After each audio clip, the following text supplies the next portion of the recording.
Before we continue, there's something everyone here needs to see. I remember how my voice sounded in that moment steady, controlled, but underneath it, everything was burning.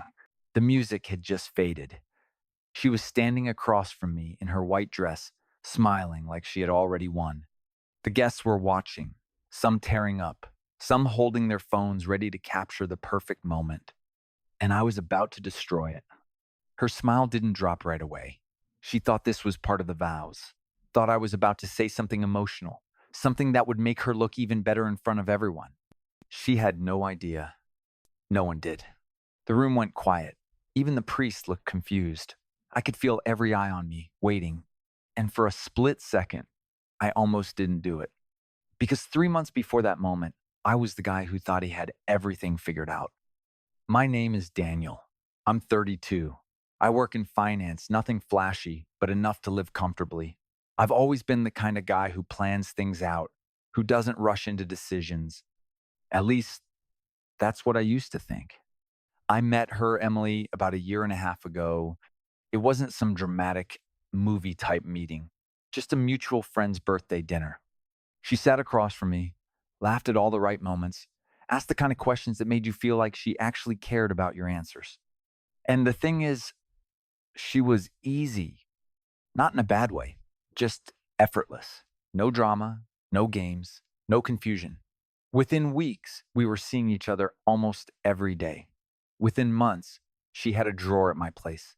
Everything moved fast, but it didn't feel wrong. If anything, it felt like I had finally found someone who matched my pace. Looking back now, that's probably the first mistake.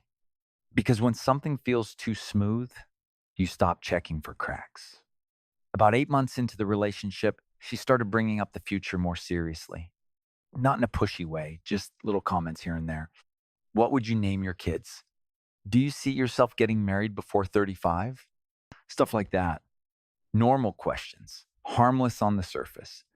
And I answered honestly. I told her, yeah, I wanted a family someday, just not rushed. I wanted to do things right. She always smiled when I said that. But now I realized she wasn't listening to what I was saying. She was waiting for the timing. Everything changed on a random Tuesday night. I came home from work, exhausted, expecting nothing special. She was already there, sitting on the couch, hands clasped together like she'd been rehearsing something. The second I walked in, I felt it. That kind of silence that isn't normal. Hey, I said, dropping my keys. You okay? She stood up slowly, and I swear, the way she looked at me, it was like she was about to change my entire life. I need to tell you something, she said. And right there, my brain went through every possible worst case scenario: cheating, breaking up, some kind of family emergency. But what she said instead, I wasn't ready for. I'm pregnant. Just like that. No buildup, no warning. I remember staring at her, waiting for her to smile and say she was joking. She didn't. She just stood there, eyes locked on mine, like she was measuring my reaction. And I didn't have one. Not immediately. Because when something like that hits you out of nowhere, your brain doesn't process it in a straight line. It fragments. I started thinking about timelines, about the last few months, about every moment we'd had together. It didn't feel real. Are you sure? I finally asked. She nodded instantly. Too quickly. I took 2 tests, and I already made an appointment to confirm it. Already. That word stuck with me. Already. Like she had moved 10 steps ahead while I was still trying to understand step one. I sat down slowly, trying to breathe. This wasn't part of the plan. Not yet. But at the same time, it wasn't impossible either. We had been together long enough. We hadn't exactly been careful every single time. So, yeah, it could happen. And that's what I told myself. That night, she cried. Not out of fear, but emotion. She kept saying things like, we'll figure this out, and we're in this together. And I believed her. Or at least I wanted to. The next few days moved fast. too fast. She started talking about telling our families, about doctor visits, about next steps. And then about a week later, she brought up marriage. We should do this right, she said one night, sitting next to me. I remember the way she held my hand when she said it, firm, almost guiding, for the baby. That's the phrase she used, for the baby. And suddenly, it wasn't just about us anymore.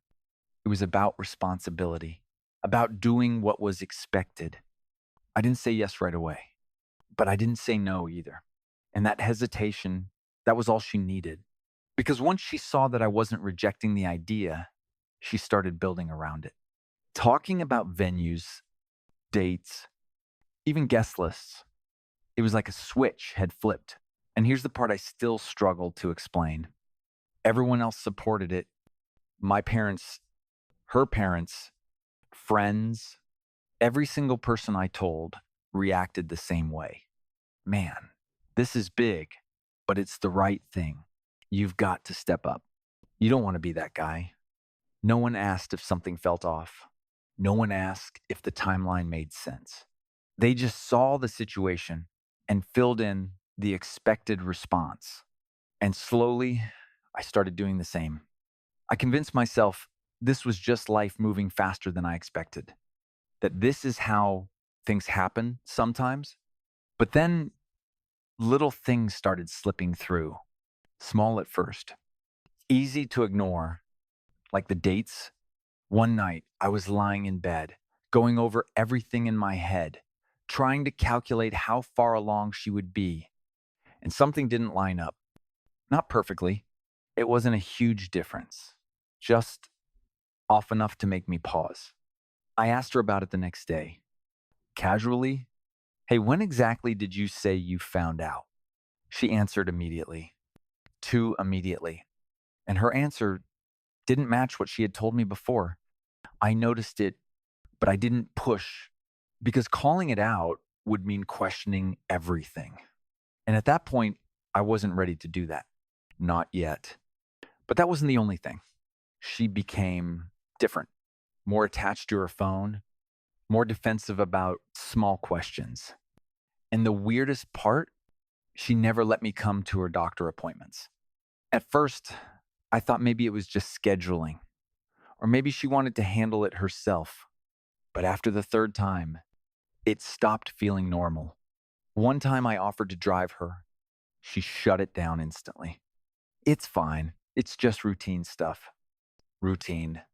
That word again, everything was always already handled, already planned. And I was just catching up. That's when the feeling started.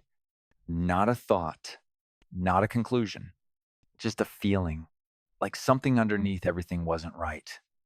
I tried to ignore it for days, for weeks, because the alternative meant accepting that the person I trusted most might be lying to me about something that big. And that's not something you jump to easily. But the feeling didn't go away. It got stronger, quieter, but heavier, until one night I couldn't ignore it anymore. She had fallen asleep next to me. Her phone was on the nightstand, lighting up every few minutes with notifications. I wasn't even planning to check it. I just looked, and there it was. A message preview, a name I didn't recognize, and a single line that made my stomach drop. Are you sure he doesn't suspect anything?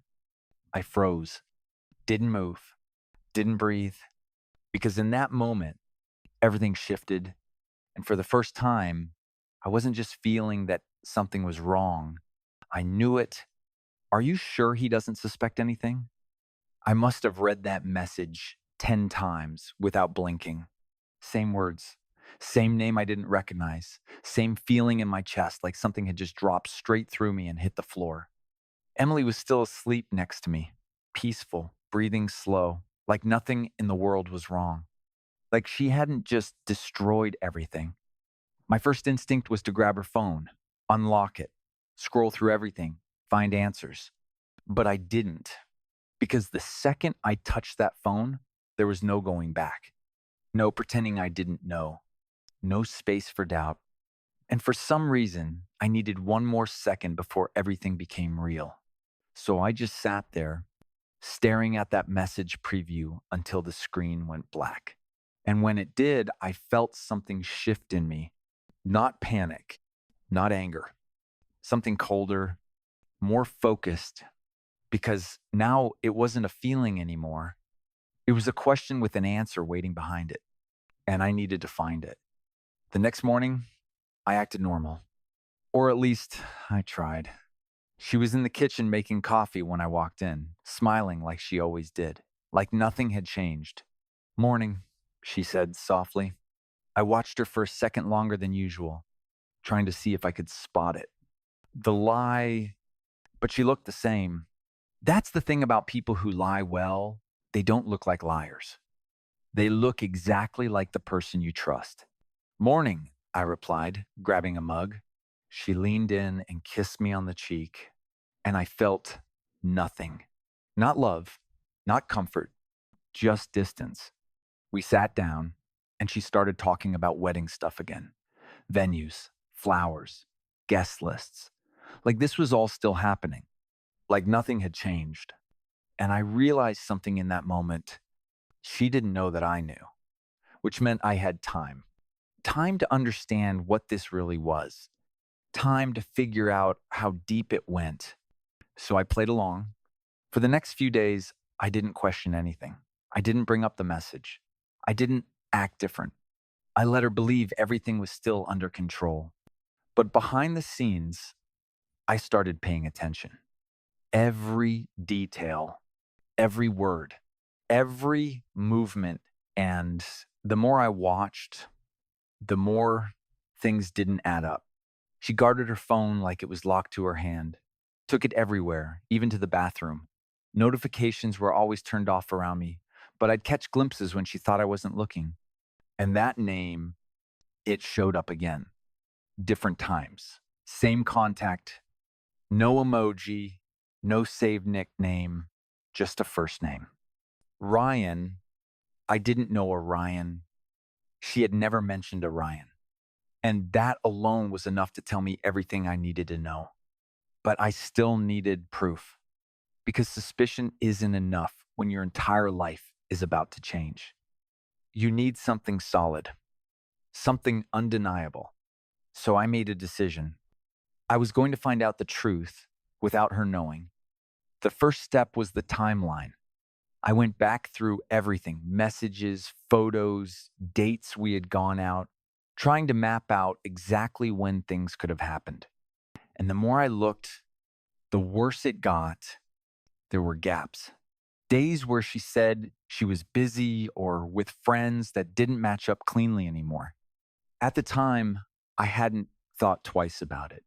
Now, it felt like looking at a puzzle where the pieces were forced together. And then I noticed something else. About 2 months before she told me she was pregnant, she had started going out more. Random dinners, girls' nights.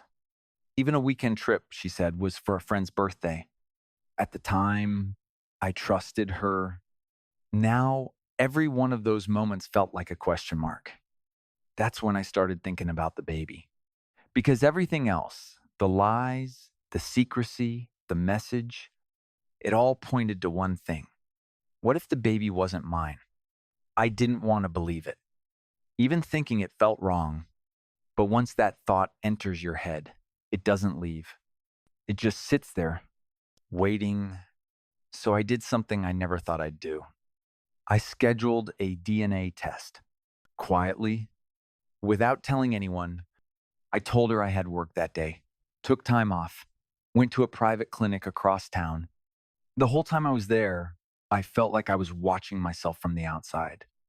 Like this wasn't my life. Like this was someone else's story. But it was real. Every second of it. The doctor asked a few questions, explained the process, told me results would take a few days. A few days. That was it. A few days between certainty and everything falling apart. When I got back home, she was already there, sitting on the couch, scrolling through her phone. She looked up and smiled. How was work? normal. Everything about her was still normal.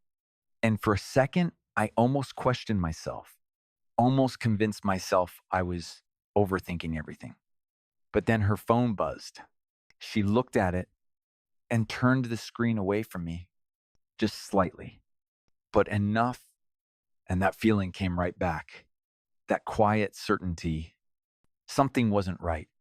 The next few days were strange. I was living two lives at the same time.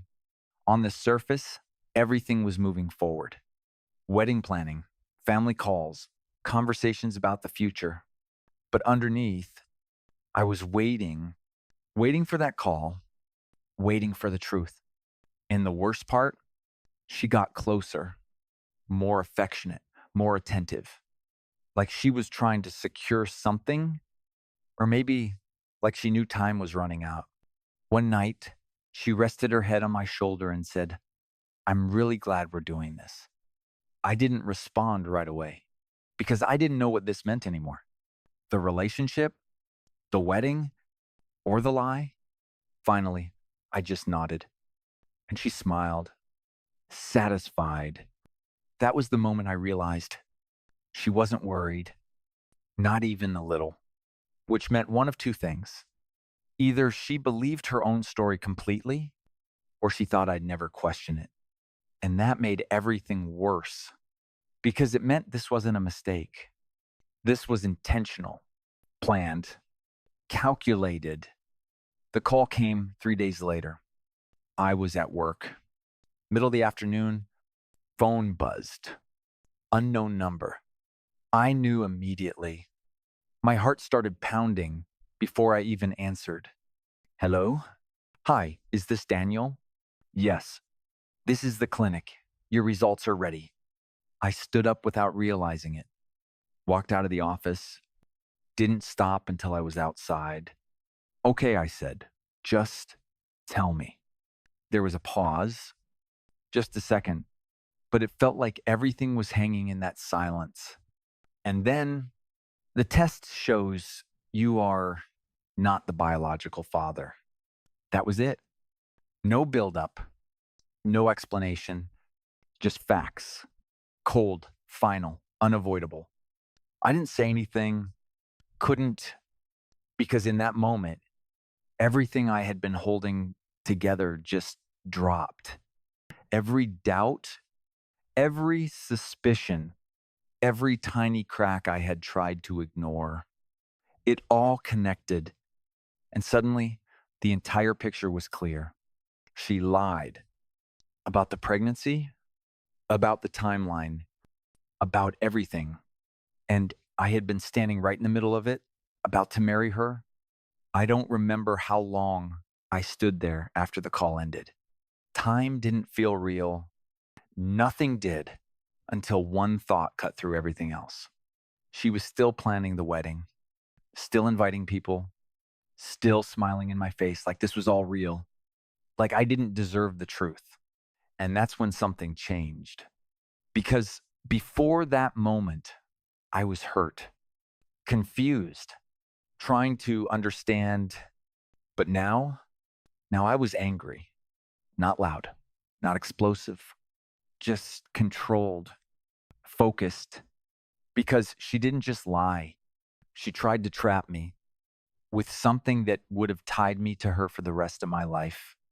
And she thought she could get away with it, that I would never question it, never check, never fight back. And for a moment, she was right, but not anymore. I went home that night. She greeted me like always, smiled, asked about my day, and I smiled back like everything was fine because she still didn't know. And I wasn't going to tell her, not yet, because exposing her in private, that wasn't enough. Not after what she did, not after how far she took it. No, if this was going to end, it was going to end in a way she would never forget. And that's when the idea started forming. Slow at first, just a thought. But the more I sat with it, the clearer it became. The wedding, all those people, her family, my family, friends. everyone she convinced, everyone she lied to.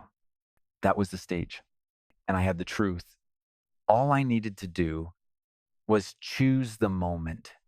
I looked at her that night as she laughed at something on her phone, completely relaxed, completely confident. And I realized something that made everything colder. She really believed she had won, that this was already done, that I was locked in. And that's when I decided I was going to let her walk all the way to the altar. I was going to let her walk all the way to the altar. That decision, it changed everything.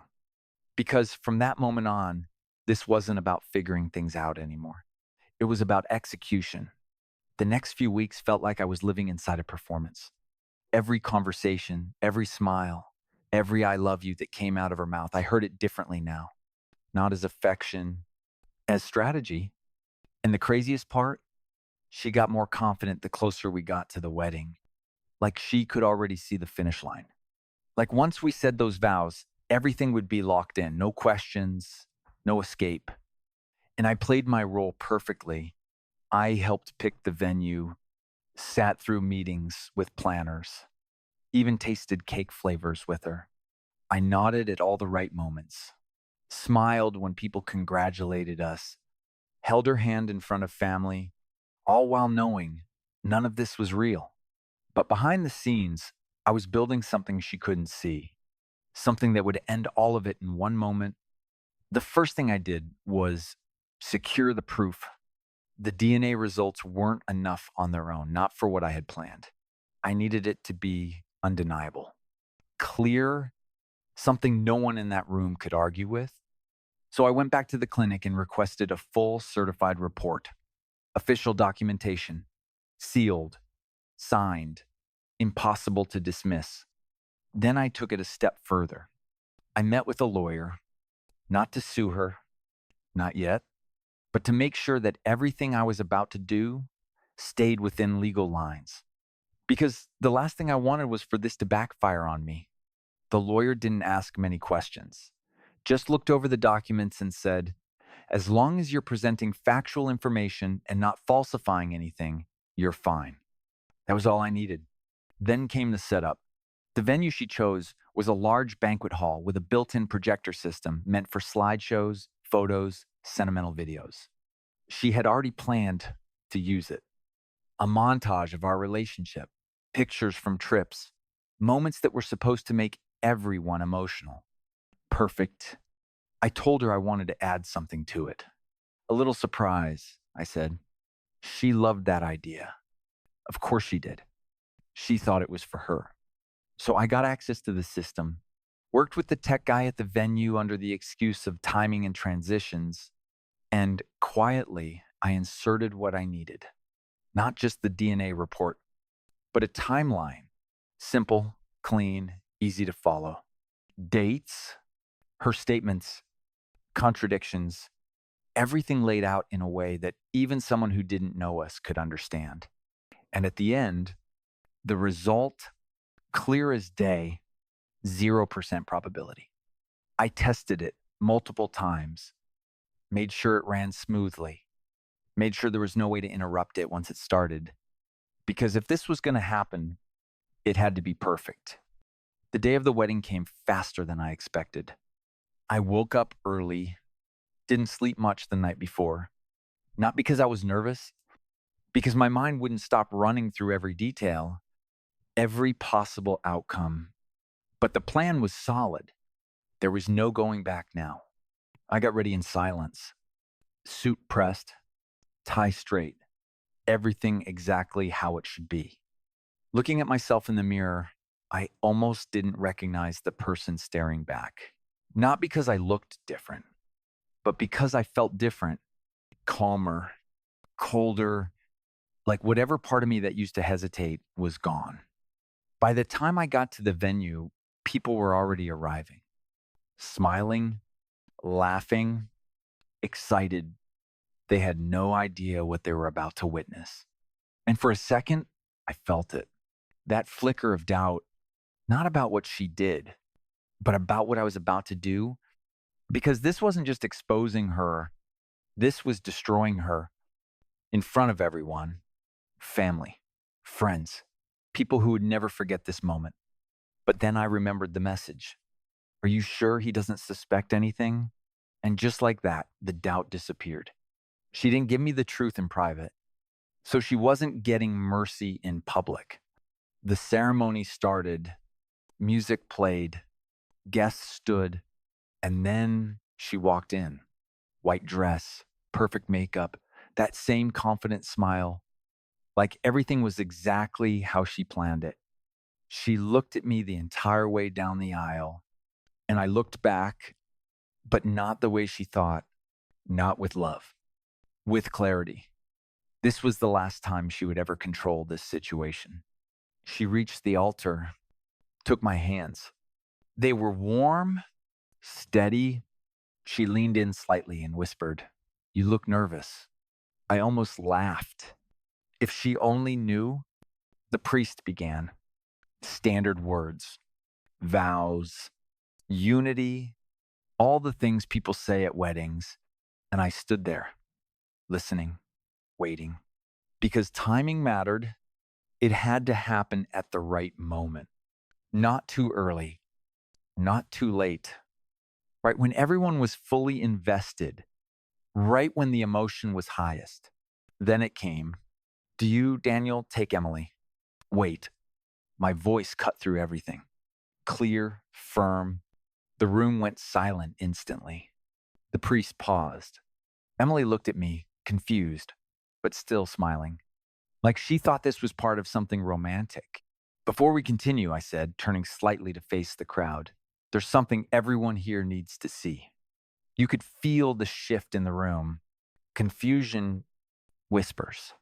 Phone slowly being raised. Emily squeezed my hand. "What are you doing?" she whispered, her voice tight. I didn't answer. I just looked at the tech booth and nodded. The screen behind us lit up. At first, it looked normal. One of the photos she had picked, us at a beach, smiling, happy, the kind of image that makes people believe in something. Then it changed, slide by slide. Dates appeared, simple text, timeline markers. You could hear people murmuring now, trying to understand. Emily's grip tightened. "Daniel, what is this?" she said, louder now. Still, I didn't respond. The next slide hit. A direct quote. Her words. The date she claimed she found out she was pregnant. Then the next slide. A contradiction. Another date. Another statement. Now the room was fully engaged.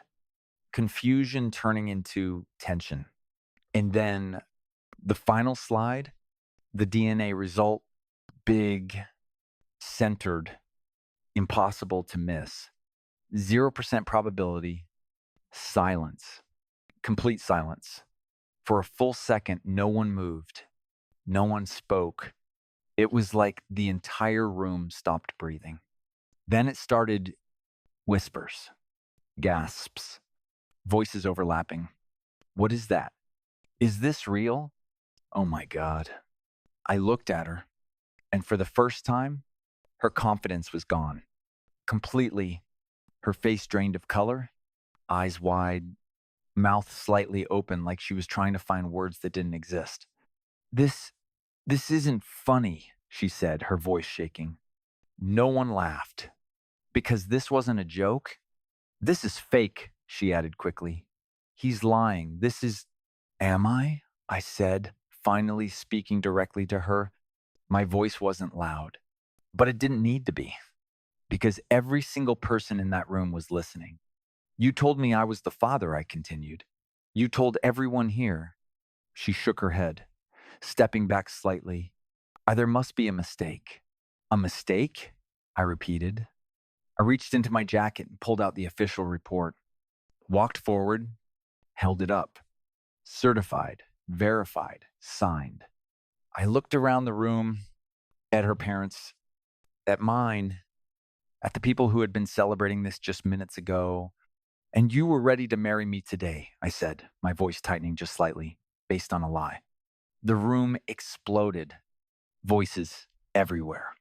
Her mother standing up, shouting something I couldn't even make out. Her father staring at her like he didn't recognize his own daughter. And Emily, she broke, not slowly, not quietly, instantly. "This wasn't supposed to happen," she snapped, her voice cracking as she looked at me. And that right there, that was the moment. Not the DNA result, not the slides. That sentence, because it told everyone exactly what they needed to know. This wasn't confusion. This wasn't a misunderstanding. This was a plan, a failed one. She started crying, real tears, but they didn't land the way she thought they would. Because once people see the truth, they don't unsee it. "I was going to tell you," she said, grabbing onto anything she could. "When?" I asked. She didn't answer, because there was no good answer. Only silence. Heavy, final. I took a step back, looked at the room one last time, then at her. "This is over. No yelling, no drama, just done." I turned, walked away from the altar, and didn't look back. Behind me, everything collapsed.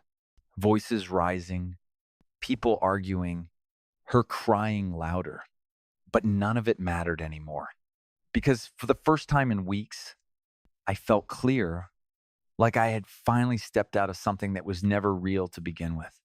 By the time I reached the exit, I could still hear the chaos behind me, but it sounded distant, like it belonged to someone else's life, not mine.